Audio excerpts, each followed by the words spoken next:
नमस्कार मित्रांनो, स्वागत आहे तुमचं पुन्हा एका नवीन अशा रोमॅन्टिक लव्ह स्टोरीमध्ये. तर मग चला आजच्या या व्हिडिओला सुरुवात करूयात.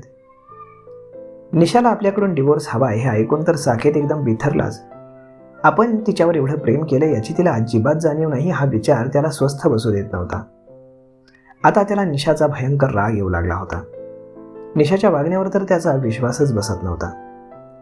अशातच एके दिवशी त्याच्या घरी डिवोर्स पेपर्स आले. त्यामध्ये निशानं त्याच्यावर बरेच आरोपही केले होते आणि आता मात्र साकेतच्या घरच्यांनाही निशाचा राग आला, म्हणून तेही आता दोघांच्या मध्ये पडले नाहीत. घटस्फोटाला तयार आहे असं म्हणत साकेतनेही नोटिशीला उत्तर दिलं. निशानं जेव्हा ती नोटीस पाहिली तेव्हा ती धावतच तिच्या बाबांकडे गेली आणि म्हणाली, बाबा, साकेतला डिवोर्स मान्य आहे असं लिहून पाठवलंय. लवकरच कोर्टात सुद्धा जावं लागणार आहे. तुम्ही तर म्हणाला होतात की नोटीस पाठवल्यावर तो इथे येईल राहायला, पण हे तर उलटच झालंय. त्याला वाटलंय की डिवोर्सला तयार आहे असं माहीत झालं तर तू त्याच्याकडे जाऊन त्याची नाक घासून माफी मागशील आणि कायमची तिथं राहायला तयार होशील, म्हणून नाटक करतोय तो तुला डिवोर्स देऊ शकत नाही. तुझ्या इतकी चांगली मुलगी त्यांना 7 जन्मात मिळणार नाही. वसंतराव मोठ्या अभिमानानं म्हणाले. पण बाबा, या नोटिसीत खूप सारे आरोप केलेत साकेतवर आणि त्याच्या घरच्यांवर. अशानं तर तो खूप रागवेल.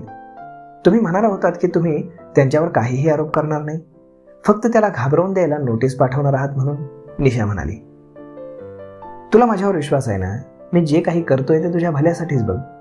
तू फक्त पुढे काय होतंय त्याची मजा बघ, वसंतराव म्हणाले. बाबांचं बोलणं ऐकून निशा गप्प झाली. खरं तर तिला ही नोटीस वगैरे पाठवायची नव्हतीच. तिला साकेतला तिच्या माहेरी सुद्धा राहायला बोलवायचं नव्हतं. तिला फक्त हवं होतं की साकेतनं तिची माफी मागून तिचा रुसवा काढून तिला परत घेऊन जावं, अगदी नेहमीप्रमाणेच. पण यावेळी मात्र गोष्टी खूप जास्त ताणल्या गेल्या होत्या. वसंतरावांनी तिच्या डोक्यात साकेतला घरजावई म्हणून इथेच बोलवावं असं डोक्यात भरवलं होतं. त्यांना वाटायचं की निशा तिथे सुखात राहू शकणार नाही. निशा सुद्धा बाबा जसं सांगतील तशीच वागत होती. साकेतची इथे येऊन राहायची कल्पना तिला खूप भारी वाटत होती आणि त्यापुढे तिला इतर कशाचीही पर्वा नव्हती. आणि म्हणूनच बाबांनी तयार करून घेतलेल्या नोटिशीला न वाचता तिनं सही केली. जेव्हा साकेतनं नोटिसीला उत्तर पाठवलं तेव्हा ती नोटीस तिनं वाचली आणि तेव्हा तिला ह्या सगळ्या गोष्टी समजल्या. पण आता बाबांचं ऐकणे वाचून तिच्याकडे दुसरा पर्याय नव्हता. आशाताई मात्र हे सगळं पाहून काहीच बोलू शकल्या नाही, कारण वसंतराव आणि निशा दोघेही त्यांच्या मनाला येईल तसेच वागत होते. आशाताईंच्या मतांना तर निशाच्या लेखी काही किंमतही नव्हती.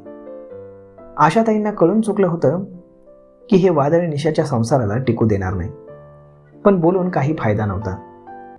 ठरलेल्या दिवशी कोर्टात जाताना निशाच्या मनात धाकधूक होतीच, पण बाबा तिला वारंवार समजावून सांगत होते की काही झालं तरी साकेतला पाहून विरघळून जायचं नाही, त्याच्याशी स्वतःहून बोलायला जायचं नाही.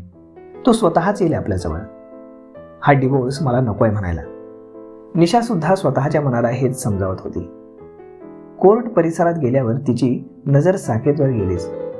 साकेतने सुद्धा तिच्याकडे पाहिलं. दोघांच्याही मनात प्रेमाचा ओलावा अजूनही शिल्लक होता, पण सध्या परिस्थिती खूप वेगळी होती. मागच्या काही दिवसात दोघांच्याही नात्यात फारच कटुता आली होती. त्यामुळे साकेतनं रागानं तिच्यावरून नजर फिरवली आणि दुसरीकडे पाहिलं.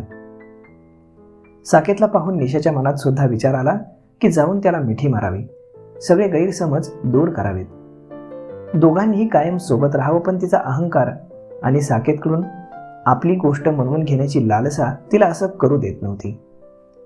कोर्टात जज समोर जेव्हा साकेतला प्रश्न विचारण्यात आला की तुम्हाला हा डिवोर्स हवाय का, तेव्हा साकेतने काहीही विचार न करता होकार दिला. हे ऐकून निशाला एकदम धक्काच बसला. तिनं आगतिकतेने साकेतकडे पाहिलं, पण साकेत अजिबात तिच्याकडे पाहत नव्हता. त्याच्या चेहऱ्यावर एक प्रकारचा ठामपणा दिसत होता. मग निशानं तिच्या वडिलांकडे पाहिलं. तिच्या वडिलांच्या चेहऱ्यावरील भाव सुद्धा निर्विकार होते, जणू त्यांना खात्रीच होती की इथे असंच काहीतरी होईल. निशा त्यांच्याशी काही बोलणार इतक्यात जज साहेबांनी निशाला प्रश्न केला, तुम्हाला हा डिवोर्स हवाय का? काय बोलावं ती निशाला कळतच नव्हतं. इतक्यात तिने तिच्या बाबांकडे पाहिलं. तिच्या बाबांनी डोळ्यांनीच तिला हो म्हणण्याचा इशारा दिला. निशा एकदमच दगड झाली होती. काय करावं तिला कळत नव्हतं. तिनं पुन्हा एकदा तिच्या वडिलांकडे पाहिलं. त्यांनी आताही तिला हो म्हणायला खुणावलं. तसा तिनं होकार कळवला आणि पाहता पाहता घटस्फोटाची प्रक्रिया सुद्धा पार पडली. निशा पुरती कोलमडून गेली होती.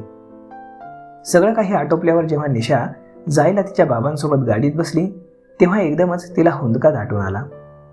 त्याबरोबर तिचे बाबा म्हणाले, निशा, रडू नकोस. अशा माणसासाठी कशाला रडतेस ज्याला तुझी अजिबात कदर नाही. पण बाबा, तुम्ही म्हणाला होतात की हा घटस्फोट होणार नाही म्हणून. निशा काहीशी चिडून म्हणाली. अगं, पण त्याला तुझ्यासोबत राहायचंच नसेल तर मग आपण काय करू शकतो? तो तुझ्या लायकीचा नव्हताच कधी. तू आता नवीन आयुष्य सुरू कर, सगळं काही व्यवस्थित होईल, वसंतराव म्हणाले. पण मला त्याच्यासोबत राहायचंय बाबा, निशा म्हणाली. पण त्याला नाही राहायचं तुझ्यासोबत.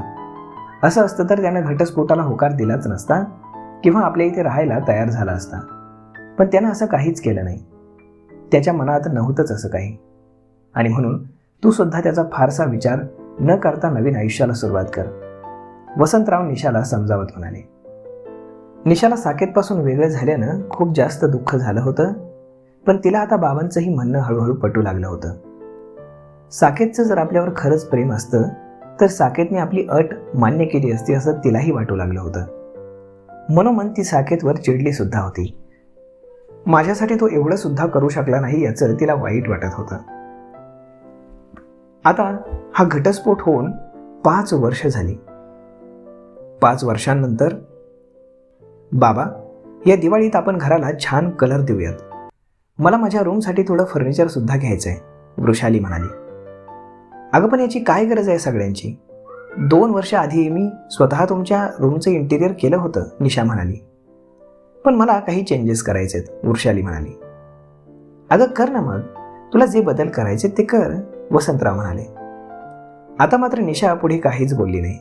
कारण आजकाल बाबा निशाच्या मतांपुढे वृषालीच्या मतांना जास्त महत्त्व द्यायला लागले होते.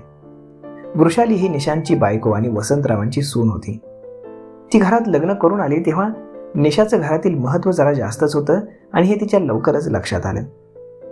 आता मात्र निशाला तिच्या बाबांचं हे बोलणं आवडलं नाही.